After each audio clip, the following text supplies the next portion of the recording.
Hello, this is Spartan Commander, and this is the 785th battle that I've put onto our Brotherhood YouTube channel. Now, this is a special battle. We're playing for different rules in this battle from what we usually play for. And what it is Rome versus Rome only. Okay, 6 cavalry max, no archers, no artillery, including no carriage ballistas, and maximum money. So every single unit in this battle will be fully upgraded. 3 experience stripes, gold shield, gold attack. And as I say, it's Rome versus Rome, and we're fighting this on a custom map. Okay, so our first teammate, first of all though, before we look at the teams here, we're going to have a look at the map. Okay, so here you can see a road here, as you can see, running right the way through the battlefield here. As I say, this is a custom map hosted by Brotherhood member Mars, and I just thought it'd be interesting to have a look at this custom map. So there you are, you can see there's a bridge there, and if you have a look over here, you'll see that there's a shallow water crossing there. Okay, so if the enemy crosses a bridge there, we know we got a shallow water crossing, we can go across. But if you follow the track here, the road, you'll see the road goes into the actual river. Now, whether you can walk your troops through that, I don't know. And if you follow the track on up the river here, you'll see the track actually goes back into the river there. This is kind of a strange way to take the path, really, and the water looks very deep there. So I wondered if you tried moving any units through those through that track, whether they would drown or not. I don't know really, but as I say, I just thought this was an interesting map for us to have a look at there. As I say, it's a custom map there hosted by Brotherhood member Mars, and I think it's the first time we've ever played on it.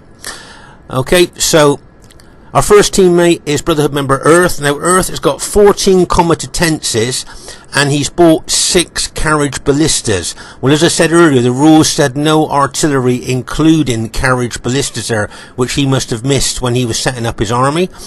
There's the comitatenses there. As I say, every unit in this game is fully upgraded, and these are eagle units. Remember, the comitatenses are eagle units, so they're giving morale to the troops. And as I say, there's the carriage ballistas here. A lot of people think they're overpowered. They fire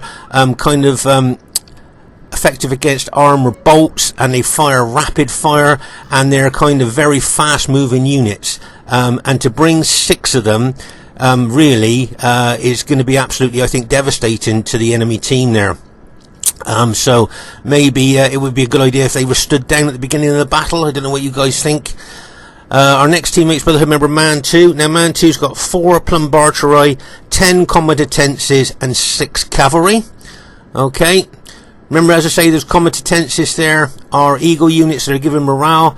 Have a look at his plumbarteri units there, and you'll notice in their shield hand they're carrying those effective against armor darts. Remember, they got long range, can do a lot of damage there, and they seem to have loads of ammunition as well, so they can be quite devastating.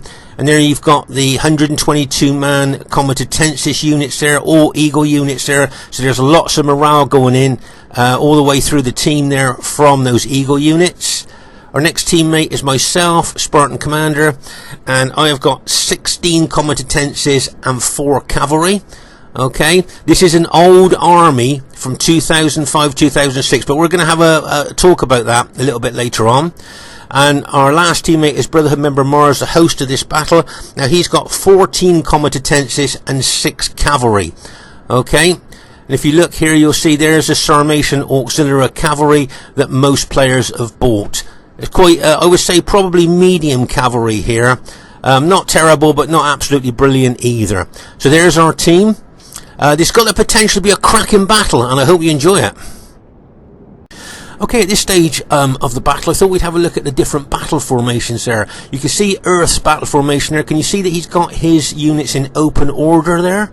Can you see they're actually in open order, and that's quite a wide battle formation there, especially towards the back of that battle formation. As I say, I thought it would be interesting just to have a look at the battle formations in this particular battle here. There you are. Once again, look, can you see there, Man 2's battle formation wide, not a lot of depth, but quite wide there, and that makes the most of the maneuverability of the Roman units there, where you can flank enemy units and things like that, as well as attacking them head on there. So having wide battle formations seems to be the good modern way of using Rome, I think. And let's go over to Mars's battle formation now. And once again, can you see another wide battle formation there? Can you see that? His forward units there, can you see are in open order? Those are his pilot shield units there, but it's certainly a wide battle formation there as well. So this seems to be the favoured battle formations these days, quite wide, making the most of the manoeuvrability of the units. And then we're going to have a look at a battle formation from 2005-2006. And there you are, can you see? I've got quite a wide pilot shield unit formation at the front of the battle formation there, but if you notice there, I've got a narrow, most of my army is narrow but in depth. Can you see that? You can see there that it's narrow there but actually in depth. Now what it is, I've got a notebook from 2005, 2006, 2007 where I actually sketched in battle formations battle and the makeup of armies here.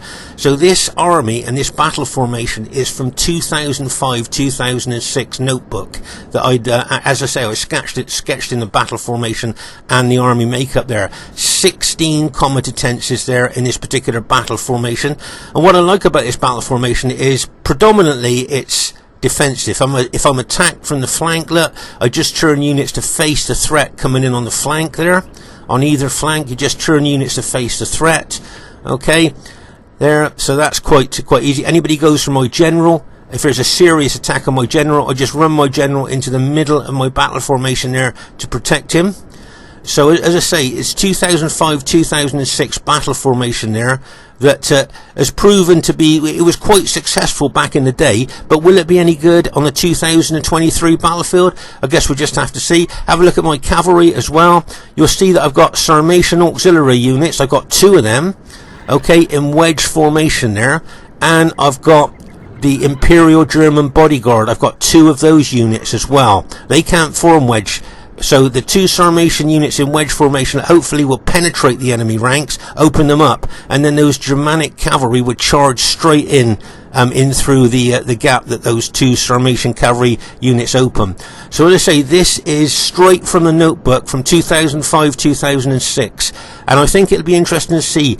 Back in the day when we used to play Rome against Rome, then this formation was quite successful. Will it be now in 2023? I guess we'll just have to see. And here is the other team. We have brother member TR. Now TR has got 6 plumbarturi, 5 comitatenses, 6 cavalry as well.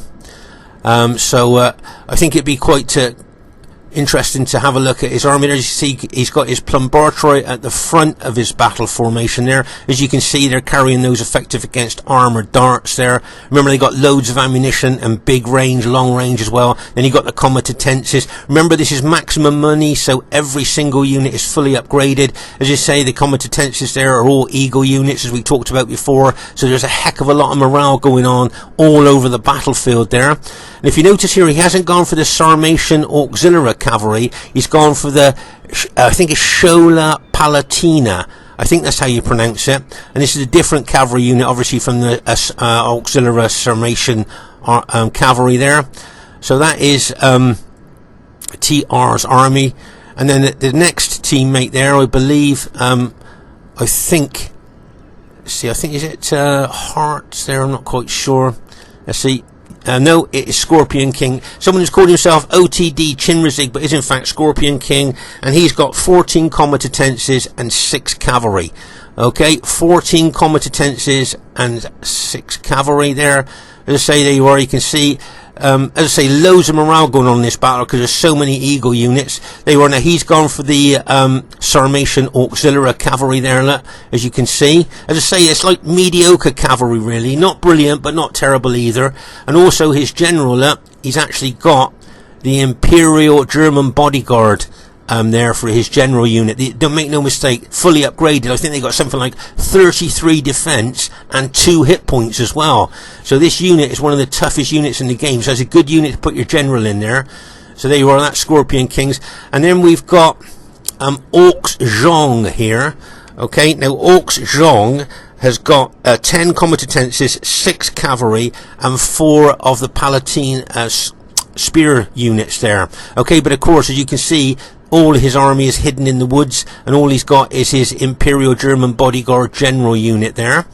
Okay, and their last teammate is And there you go. You've got SBQR Heart. Okay, nice to have him in our battles there. Now he's got 10 combatances, 3 spear units, and 6 cavalry. Let's say he's got the Auxilia Palatina there, look. And you can, as we've seen them in battles before, they carry spears, so they're anti-cavalry. There you are. You can see them there. Very tough infantry, these guys. And there you are. He's got his cavalry there as well. Of course, those spearmen are anti-cavalry there. So there's his army there. So this battle is going to be quite easy for you to follow because all our team are green and all the enemy team are red there. Okay, so you'll be able to tell at a glance exactly what's happening between the two teams there, because you can see we're Western Empire rebels there with the green, and as I say, the enemy are the red. And this is a cracking battle for you to watch, and I really hope you enjoy it. Okay, at this very, very early stage of the battle, you'll see that Scorpion King's moving his red Roman army towards us here. As I thought right from the beginning of the battle here, Scorpion King's going to be very aggressive there. So if you notice here, I'm moving my battle formation towards his battle formation there. As I say, I anticipated that he would probably be the one leading the charge for the enemy team. As we know, he's very aggressive, very attacking player there. And he can use his cavalry quite well here. This could be an opportunist hit. There you go, look. And bang! As he smashed into my forward pilot shield unit, and he was just going to charge the next lot of cavalry in, and that was a nice opportunist cavalry hit there by Scorpion King into my open order pilot shield unit there. So he's going to cause me a lot of casualties there, I would think. But if you notice here, I've got my troops ready to throw their pilots into that cavalry. So he needs to run that cavalry away quickly, or he's in danger of suffering a lot of pilot damage there. Okay, so let's just see if he's going to move that cavalry away quickly, which he should do. There, look at my pilots going into his cavalry now. So you can see there that, and he's still walking, look, the cavalry is still walking. There, look, can you see? They're starting to run now, but look at the casualties that my pilots have caused his cavalry there. Oh my gosh, just look at all those dead cavalry there, caused by my pilots there. So even though it was a good opportunist tactical hit there for his cavalry, I think he did suffer quite a few casualties there for that hit. Okay, let's just pause the game for a second here. So over here on our right flank, these Carriage Balistas here, which are, I think most players consider them to be overpowered. 2 can be quite destructive, but 6 can be devastating here. And I wasn't quite sure why they weren't stood down. You know, like put to the rear of the battlefield and just left there to the end of the battle. I'm not sure why they were allowed. I guess the other team must have said, yeah, you can use them. But as I say, a lot of players consider them to be overpowered here, and 6 can be absolutely devastating, and could well, these 6 Carriage Balistas could well influence the outcome of the battle. They're fast moving, they shoot like effective against armor bolt spear things like, and they can shoot a bolt in the front of a battle formation and it'll come out the back, killing loads and loads of troops there. So they're extremely powerful there, and as I say, 6 can be absolutely devastating. So as I say, I was quite surprised that they were allowed to be used in this particular battle there, as the rules said no artillery, including Carriage Balistas there. So as I say, the other team must have okayed them being used, I'm presuming, there. But as I say, a lot of players that play Barbarian Invasion say that they are overpowered, those Carriage Balistas there. And there you are, can you see them already starting to hit this one unit? Remember, that's an 81-man unit there. Just look at those guys are being smashed there by those bolts there, or spears, whatever you like to call them there. There you are, you might see what they are there. Can you see there's one there that's been fired? I don't know whether you class that as a bolt or a spear. There, can you see that bolt? It looks like he's just gone through that particular soldier. But can you see that's an 81-man unit reduced to 42 just from the firepower of those Carriage Balistas there. So as I say, it's caused a lot of casualties there, and as I say, those 6 Carriage Balistas there could well influence the outcome of the battle by the casualties that they cause. So as I say, I was very surprised that they were being used in the battle, bearing in mind that it was said that they were not allowed there. Okay, so over here you'll see Mars is on our left flank. there. Remember, our team is the green and the enemy are the red there, and you can see Scorpion King SR there looking like he's going to hold the forward units of Mars there, or he brings units round his flank there. Can you see the tactical thinking there that Scorpion King is thinking there, looking to bring units round the flank of Mars? My guess is that Mars is going to react to seeing those units come round his flank and maybe move his army back, which is there. That's what he's done. Look, he's moved his army, he's re-angled his army, if you like, there. To face a threat of a possible flanking action there by Scorpion King. You'll see Mantu moving his cavalry over here, look, to counter Scorpion King's cavalry. There, I thought that was a nice teamwork move there. As I say, you can see Mantu bringing his cavalry over there to counter Scorpion King's cavalry there. So, as I say, a nice bit of teamwork there by Mantu. Okay, but over here, these Carriage Balistas there are gonna, as I say, they are very powerful, and a lot of people do consider them to be overpowered there. And as I say, I think they're going to cause the enemy team a lot of casualties during the course of the battle. Here you can see Orcs Zhong there coming out of the woods there where he was hiding his troops. He's now going to come out there. I notice he's got his infantry in open order there, maybe to try and lessen the effect of those Carriage Ballistas shooting at him there. But as I say, over here, you'll see a Mantu moving his cavalry over there, shadowing Scorpion King's cavalry there, because I think Scorpion King there was definitely thinking about flanking Mars there, but of course now Mantu's brought his cavalry over and you've got Mars's cavalry locked and loaded. I would think Scorpion King will not try that now. Let's say he's been countered there, if you like. Okay, so over here you can see those Carriage Ballistas caused a lot of casualties already. Just look at Zhong's cavalry here. He's trying to chase those ballistas down, look, and all of a sudden, look, you can see the cavalry that he's lost already here from those the effect of those Carriage Ballistas there. Just look at the cavalry that he's using. Remember, these cavalry units are 54-man cavalry units there. It looks like he might catch that one Carriage Ballista unit there. If he can catch that and take it out, that would be good.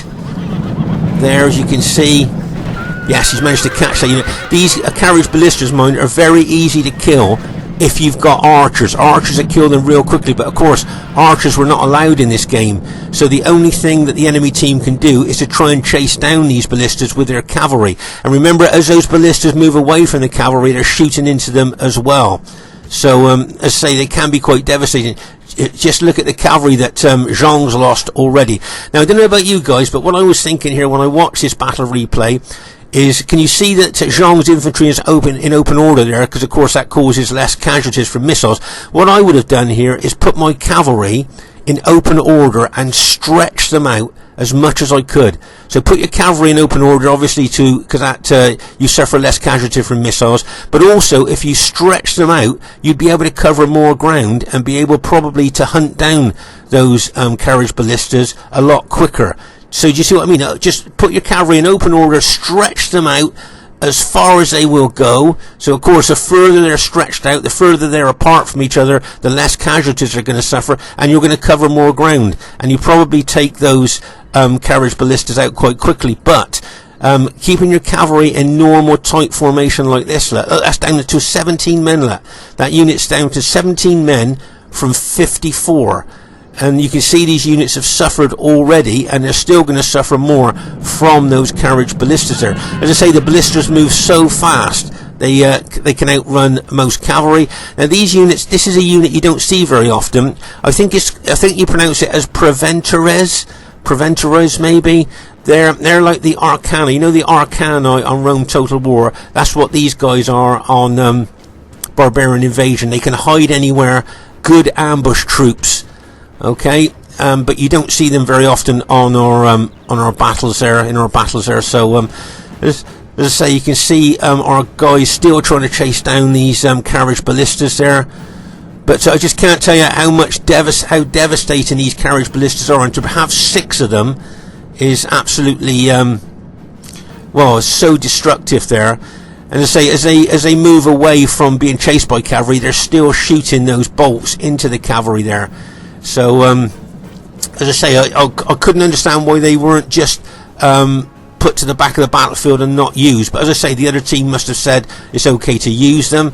Over here you'll see that Man 2's looking to put his cavalry in the woods there, probably hoping to hide his cavalry in the woods and hoping that the enemy will forget that they're there, and then he can spring them like an ambush later on in the battle there if the enemy have forgot that they're there. There's a heck of a lot of pilot exchanging going on here between the two armies there. As I say, it's a very easy battle for you to follow here, because just remember that all our team are the greens and the enemy team are the red there, so straight away, just a glance, you can tell what's going on. Right, now this is what I thought you might find interesting here. Can you see, if you look at the right in there, you'll see that Man 2's cavalry is hiding. Can you see? You can see hiding and happy to be hidden there.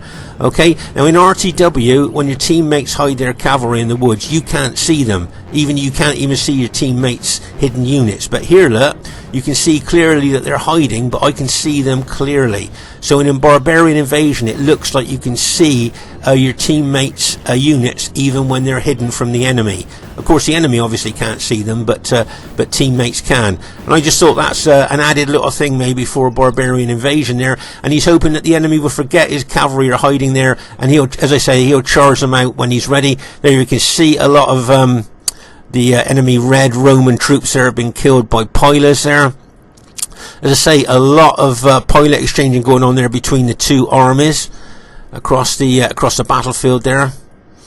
But as I say, the thing that I think upset the enemy team a little bit there was trying to counter these Carriage Balistas, because make no mistake, they are losing loads of cavalry there to these guys firing those bolts or spears which are effective against armor, whatever they are, into the cavalry there. As I say, I just think the cavalry of our troops should be just put in open order and stretched out as far as they could to avoid as less damage as they can there. But as you can see there, you can see I think is it Jean or TR's units there trying to chase down those ballistas, and look at them being shot to pieces by those ballistas as they're chasing them. So as I say, those ballistas there could cause a lot of problems there. That's how much there is that unit there. There's only 21 men in that unit, look, and that was a 54-man unit. And they haven't even got into hand-to-hand fighting. That's just the casualties that those Carriage Balistas can cause. And as I say, I'm not too sure how the enemy team felt about that, but they must have okayed those Carriage Balistas being used, or they wouldn't have been used. There, see, can you see how far away this cavalry unit is from that Carriage Ballista, and yet the Carriage Ballista is still shooting them down, still shooting the cavalry down even from that range, and they can shoot from further range than that as well. So as I say, it's I think it's a big advantage to our team having those 6 Carriage Ballistas being used there. And as I say, probably the enemy team, well, they must have agreed for it to them to be used, but I shouldn't think, looking at the destruction that they're causing, they're very happy really. But as you can see here, the enemy red Roman team being very aggressive there. Scorpion King and Heart there, both charging into our allies' troops there. That was a nice cavalry hit there, I think, by Scorpion King's cavalry there. Routed that one unit. You can see there that, if you notice here, can you see that Earth is moving his army across from, he was on our right flank, he's now moving his army over to the left flank there, because I think he can see that Mars may well be being attacked by 2 armies there, Heart's army and Scorpion King's army there. Okay, you can see Heart's army there, I think, ready to move in there with Scorpion King maybe against Mars. There, that's why I think Earth's moved his army over there, as you can see there. So that's a good tactical move there by Earth, moving his infantry over there just to support Mars if need be there. So nice tactical move. As we know, Scorpion King very aggressive, and I think Heart is a very aggressive attacking player as well. There you are. Can you see that cavalry charging in there? Get ready for this, and bang, as it smashes in there. Look at the impact of that Sarmatian cavalry there, and I think there's a Imperial German bodyguard unit in there as well, just smashed into the our allies there, and you can see our allies counter-attack with his cavalry as well. His Sarmatian auxiliary cavalry, he's moving his infantry forward as well, so he did an infantry and cavalry attack there into the enemy troops there. Nice move there by Mars. But as I say, over here You've got Man 2's cavalry being very patient there, look, hiding in the woods, hoping the enemy are going to forget that they're there, and then he'll spring them when he's ready. So, as I say, sometimes quite good to be patient on the battlefield. There's my 2005-2006 battle formation there, and you can see that Orcs Zhong is bringing his infantry up. Look at those units there, probably going to look to go around the flank of my battle formation there. But I'm prepared for that. As I say, I just turn a couple of units to face the threat there. As I say, he'll probably hit my units head on and then move those units round the flank, so I'm being held at the front. And you also got TR could come in on my side there as well. Okay, so I may have to move my army back a little bit there, just to guard Man 2's flank a little bit there as well. But as I say, you can see Orcs Zhong there moving his infantry forward there, and there's those Carriage Balistas that they haven't managed to destroy yet, moving across the battlefield. As I say, the Carriage Balistas can be destroyed quite easily by archers, foot archers or horse archers, but of course, as I said, there was no archers allowed in this game, so those Carriage Balistas there can just ride around the battlefield, shooting into the enemy team all they want. Meanwhile over here, as I say, this is very aggressive part of the battlefield here. Heart and Scorpion King both attacking Mars there, and here you can see Mars counter-attacking with his Sarmatian cavalry, and bang, as he smashes in there, routed those red Roman cavalry there. It was a nice hit there by Mars, allowed the red cavalry to hit and get integrated into his infantry, and then counter-attacked with his cavalry there, routed those red cavalry there. So well done to Mars there. You can see more of enemy cavalry were just about going to hit there. But let's just pause the game for a second here. So over here you'll see Scorpion King here. You can see looking to probably get around the flank of Mars is there. But of course you've got Earth's army out there that could counter that. Okay, but as I say, here you can see there's constant fighting going on in the centre here, in the centre left. I think, as we know, Heart, very aggressive attacking player there, and we know Scorpion King can be very aggressive in attacking. There's constant fighting here on the left flank and left centre of the battle formations there. But here comes those Carriage Balistas over to this flank now. Can you see there? They've brought them over to this side, and they'll start shooting in to Scorpion King's cavalry there, and into his infantry as well. Can you see they've already got their ballistas aimed at his cavalry there as they move? There you are. Look, can you see that cavalry unit here nearest to the ballistas being shot there? You can see the bolts going into them there, shooting them down there. You can see how many he's killed already. He's only just arrived there, but that's the firepower that those Carriage Balistas can deliver there. And poor old Scorpion King's Sarmatian cavalry, you watch these guys, look, just getting shot to pieces by those Carriage Balistas. Look at that, look, that's just being shot to pieces by those Carriage Balistas there. That's why we don't kind of have them in our battles anymore. They're just, as I say, most players that play Barbarian Invasion believe those Carriage Balistas are just overpowered there, and as I say, that you can just see that cavalry unit got smashed to pieces there by that, and then later on the ballistics start shooting into Scorpion King's infantry as well, which causes him a lot of casualties. So as I say here, Heart and Scorpion King trying to be aggressive there, but those Carriage Balistas cause some problems. Here you got Heart's cavalry locked and loaded, ready to charge in there, and you've got Heart and some of TR's infantry there ready to engage. But you'll notice at the back there, can you see a lot of the Western Empire red Roman troops have not been deployed yet. They're just ready to move in when they're ready to move in, like kind of thing there. But you can see Orcs Zhong there are going to be very aggressive there, I think, with his infantry. As I say, you've got a very wide formation there, so he can flank my old battle formation quite easily, but I've got a good counter to that, so that's fine. But there you are. Can you see those Carriage Balistas of Earth there got in behind poor old Scorpion King's cavalry, and they're shooting his cavalry units to pieces there. Look, can you see? Just shooting them to pieces there. Look at that. So the only thing Scorpion King can do now is charge at them, and they're going to be shot as they're charging at them there.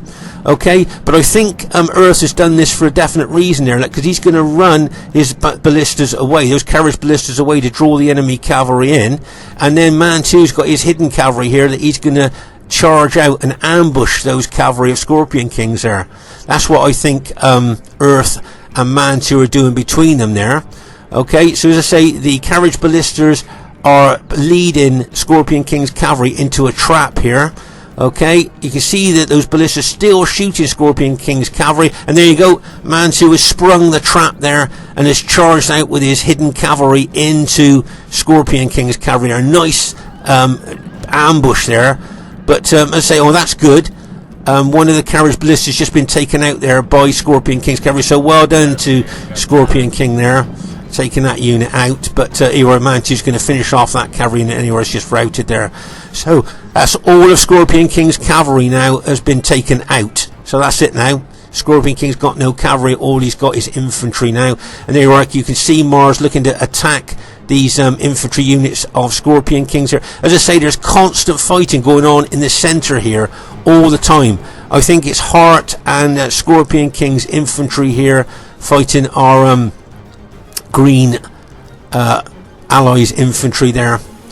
So as I say, it's a really easy game for you to follow here. Just remember, the enemy team are the red and we're the green. So as I say, just at a glance you can see exactly what's going on. As I say here, it looks like Orc Zhong may well come round the flank of my old battle formation there, where his forward units might pin and hold my forward units there. But I've got a good counter for that. As I say, this 2005-2006 battle formation, I'm always interested to see how well it would do on the 2023 battlefield. Just look at the pilots there being exchanged by us, by both teams there, both of our armies there. So over here, as I say, you can see that cavalry there coming out. Mantu's now brought his cavalry out of the woods, going to charge in to Scorpion King's infantry. As I say, as we saw earlier, all of Scorpion King's cavalry has now been taken out, and so so our team has got a massive cavalry advantage on this flank against Scorpion King's infantry, and that cavalry's going like a bang. Mars is attacking as well, like bang, sandwich attack there. Mantu's cavalry coming in from the rear, and Mars's cavalry coming in from the front. That was a sandwich attack there, like a jam sandwich, and the red troops being the jam in the middle and the green on either side of the bread there. So that was it's a cav sandwich there, with poor old Scorpion King's red troops being in between. As I say, just look at the cavalry that he lost from those Carriage Balistas there. And then he lost all this cavalry here, trying to chase those Carriage Balistas down. He managed to take out one of the units there, but there's still a Carriage Ballista unit there, still shooting into the enemy team there. So as I say here, you can see a lot of Scorpion King's units are starting to rout now, and they're going to have to send reinforcements over to him. As I said, he had no cavalry to counter our team's cavalry attacks on him there, and as I say, that one Carriage Ballista is still there. So I think the enemy team, if possible, needs to take that out, or they're just going to get shot to pieces by this this unit, unless he'd run out of ammunition by now. But they always seem to have loads of ammunition as well, even though they're rapid shooters. Whoa, look at that massive cavalry and infantry attack going on there, and now our team's counter-attacking with their cavalry. Look, and bang, as those cavalry smash in there. That's a nice hit there. Now that's my cavalry. There you are. That's my cavalry just charged into that red cavalry there and infantry. So you can see they're really just penetrating in there, trying to take the sting out of that enemy attack. I'll pull my cavalry back out of that melee now, maybe lock and load and charge back in to get the full cavalry charge bonus there. But as I say, you can see here Orc Zhong looking like he's going to be aggressive there. He may well move his cavalry around the flank of my infantry there, ready to charge. And there you are, I've pulled my cavalry back, locked and loaded it, and charging it back in again. Look, and bang, as it charges in there. As I say, the two auxiliary summation cavalry are in wedge formation, so they'll penetrate more, and that will open the way for my Germanic bodyguard, my German bodyguard unit there to push in as well. So that's why I have that particular cavalry formation there. As I say, I think it's really, for me, it's quite, I know it sounds a bit strange, it's quite exciting having a 2005-2006 battle formation here against modern players on the 2023 battlefield, just to see how this battle formation is going to do. There you can see Zhong there being really aggressive, and he's got some of his cavalry units around my flank there, can you see, ready to charge in to my flank. So I need to get my cavalry out of fighting that enemy infantry and cavalry from that position, get my cavalry out to try and defend my infantry against that cavalry hit. Okay, but I can see that's what Zhong's going to do there. Got his cavalry locked and loaded. May well go for my general. He could well go for my general there. As I say, he's got two quite good units there, and one unit that's been damaged by the Carriage Ballistas. As I say, TR and Zhong lost a heck of a lot of cavalry there, trying to kill those Carriage Ballistas. As we saw earlier, all the dead cavalry there. So, as I say, I think those Carriage Ballistas could well have influenced maybe the outcome of this battle. We'll just have to see there. But as I say, here you can see the cavalry ready and locked and loaded of Zhong's to go in. As I say, I need to pull my cavalry out to counter that cavalry, because I think they could well go for my general, possible general unit there. I need to turn that general unit to face the threat, really, and I needed to turn those two units on the flank of my battle formation to face the danger as well. Because make no mistake, it looks to me that that cavalry's going in right. There you are, you can see I'm attacking Zhong's cavalry with my cavalry, and bang, as I charge in there, trying to take the sting out of their cavalry from hitting my general there. You can see those two units of Zhong's cavalry going in there like a bang as they charge in there. If you notice here, I've turned my general to face the threat now. Can you see I've turned it there? It's no longer facing forward, it's facing the threat of that cavalry coming in on my flank. Just like we killed one of the red generals there. There you can see my cavalry countering Zhong's cavalry there, stopping them attacking my my infantry, which I needed to do. You can see the enemy infantry there coming in on my flank and my battle formation there. But I've managed to get rid of a lot of those enemy cavalry that were attacking me. There you are, you can see Zhong's attacking one of our general units there, hoping to take the general out there. Mantu's general there, he's attacking there, trying to kill Mantu's general with that cavalry unit. But that was a big 122 man unit there of Mantu. So as I say, most of the units on here are 122 man units, those comitatenses there. But you can see constant fighting going on here between our troops and the enemy troops there. Here you can see some cavalry charging in to our allies' infantry and cavalry there. Nice counterattack there by TR, charging there, trying to help Scorpion King over on this flank. So a nice bit of teamwork there by TR there. You can see Hart's infantry fighting all the time there. And I think Scorpion King's infantry is fighting all the time. There's a massive scrap there. Over here you'll see that Zhong is using his Auxilia Palatina anti-cavalry spearman here. He's chasing Mantu's cavalry. Well, of course, Mantu's cavalry is going to outrun this infantry really easily. So you can see Mantu drawing those spearmen away from the battle, and he'll probably bring his cavalry round behind his allies' troops there and charge in. But as I say, you can see here that I think the enemy's done quite well on this flank here. They could well charge into Mars's infantry there, but don't forget you've got Earth's infantry there as well. Remember, Earth moved his infantry over from the other flank to this flank here to be able to assist Mars. There's Scorpion King charging his general Imperial Germanic cavalry in there. There you can see, we've routed one of the red generals there, as Hart's general has just been routed, so they've lost the general morale bonus there of by taking his general out. You can see there, you can see a lot of those red enemy troops are starting to rout now, because I think when that general routed. As I say, here you can see Zhong being very, very aggressive there. Look how he's pushing his infantry into my old battle formation there. Here you can see I've turned the units on the flank that was being threatened by Zhong here to face the threat. So they're no longer facing forward, they're facing where the threat's coming in on the flank there, if you notice there. So remember, this is a 2005-2006 old school battle formation there, and will it still be okay on the modern day battlefield? Well, it looks like it's doing okay to me at this stage of the battle. Okay, so over here now you can see a lot of the enemy red troops starting to rout there now. As you can see, we're really pouring in cavalry and infantry, being very, very aggressive here. Look at this cavalry attack going in there like a bang as that charges in there, routed that one enemy unit on impact there. And over here, as I say, you can see the enemy there really pushing in on this old battle formation. Okay, so I said really this old school, old-fashioned battle formation is predominantly defensive, but you're going to see a little bit of a surprise a little bit later on in the battle. Okay, here you can see I'm moving a couple of my cavalry units over there. I want to charge into the rear of those attacking units there, but remember those are 122 man units, so my battle damage cavalry, I don't think it's going to do a lot here. Look, and bang as they charge in there. Look at the impact of those Imperial German units there, household units there. Just look how they charge into the enemy troops there. Really aggressive those units are. But I didn't expect them to rout any of the enemy units there, because as I say, they're big 122 man combat intensive units. Okay, so I'm going to show you something quite interesting here. Okay, so as I say, predominantly this old school, old-fashioned battle formation is defensive. Okay, but at the click of a switch, it can turn into a very aggressive formation here, and you're going to see an old school, old-fashioned surge attack.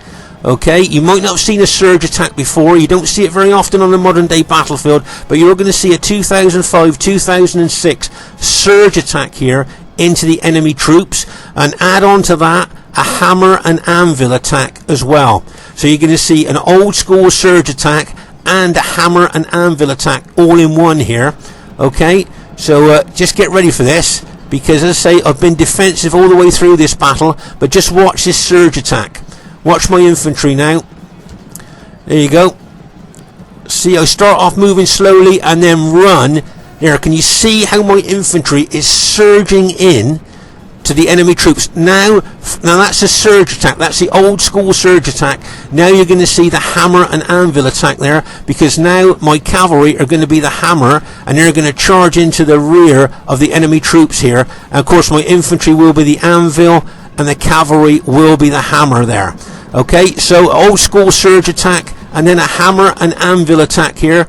Right, there we go. Can you see the cavalry charging in there? Look, bang! As that charges in, this cavalry unit going in could be the straw that breaks the camel's back. Get ready for this, and bang! And it smashes in there.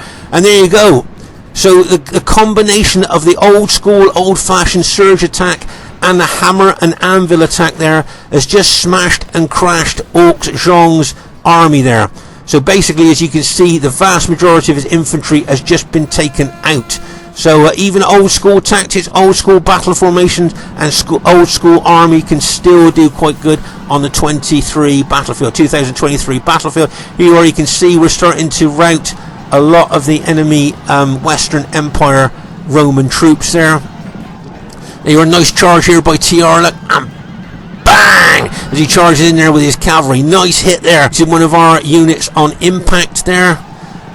But remember, as I say, every unit on the battlefield is fully upgraded. We got maximum money here, so every unit's got 3 experience stripes, gold shield, gold attack on. You can see I'm running my old school battle formation over here to help my allies there, but they don't really need it. I think they're gradually finishing off the enemy troops there, as you can see. So it looks to me like our team has managed to go on and win the battle there. There's TR's general just been taken out there.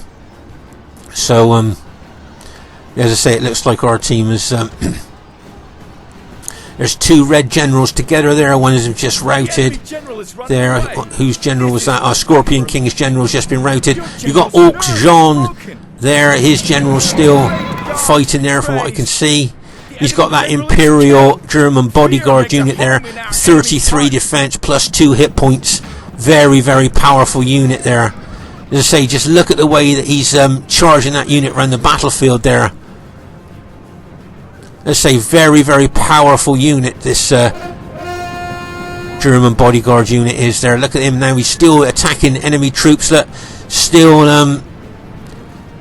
trying to kill some enemy. Did you see his unit glow then? It just got a battlefield promotion. Remember, whenever you see a unit glow, that's where it's got a battlefield promotion. So this unit's got another stripe on it. So my guess is this unit's going to be a silver stripe. Here, look, still fighting, look. Even against infantry, look. They're still there, look, still fighting. Whoa, well done to Orc Zhong's general there. Still hacking away at our troops, look. Still still fighting that, even against all that infantry. The general's still there on his own. They just brought him down now. But that was a really good last stand there by Jean. Let's pause the game for a minute. Can you see all the troops celebrating? If you read the writing there, you'll see them saying they are celebrating. They're all celebrating there, throwing, holding their swords up in the air, celebrating there that they've just killed. I think that's the last unit on the battlefield there. So our team has managed to go on to win the battle here. I say it's a reasonably spread out battle, because of course the enemy team were chasing down Earth's Carriage Balistae there, so you can see, say, a lot of dead cavalry over there, more cavalry there. As you move across there, you can see some more infantry killed by those ballistas there. And over here, you can see this is where Orcs Jean attacked my battle formation there, so you can see a lot of dead troops at this part of the battlefield here on the right flank there. I thought Orc Jean was very, very aggressive with his infantry towards my old school battle formation there. Very, very aggressive there. And as we move across here, you can see, say, more dead over there. There you can see some more. As I say, it's quite a spread out battlefield really. As we move over here, this is where we get to the most intense part of the fighting, because make no mistake, there was combat all the way through the fighting over here. Just look at that, you can see all the dead there. So you can see the intensity of the fighting there. But I just wondered, do you think that those Carriage Balistae influence the outcome of the battle? I'd just like you to leave your comments, your thoughts in the comments about that, because I just thought to myself, those Carriage Balistae are so powerful, maybe they should have just been stood down at the beginning of the battle, but obviously the enemy team said that they were quite happy with them being used. So, but I think they may well have influenced a little bit of the battle anyway there. I mean, look at poor old Scorpion King, lost all his cavalry there. The majority of his cavalry lost there from the Carriage Balistae there. So, as I say, quite a spread out battle all over the place. You'll see there's dead. So there's fighting going on all over the place there. But as I said, our team has managed to go on to win the battle there. Okay, so the first thing I'd like to say is really well played to everybody in the game. I thought everybody played really well.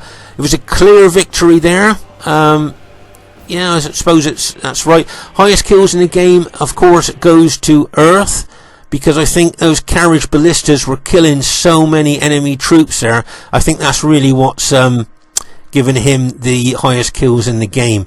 As I say, I don't know about you guys, I thought myself those Carriage Balistae should have been stood down, but obviously the enemy team said that it was alright to be used, otherwise we wouldn't have been using them. So so nice kills there for Earth. But well done to TR. I thought he played really well there, got some good kills for his team, highest kills in his team. Well done to Scorpion King, very aggressive. Right from the beginning of the battle. Well done to Jean. He'll be disappointed with the kills. I say if we get less than 1,000 kills, we feel a little bit disappointed.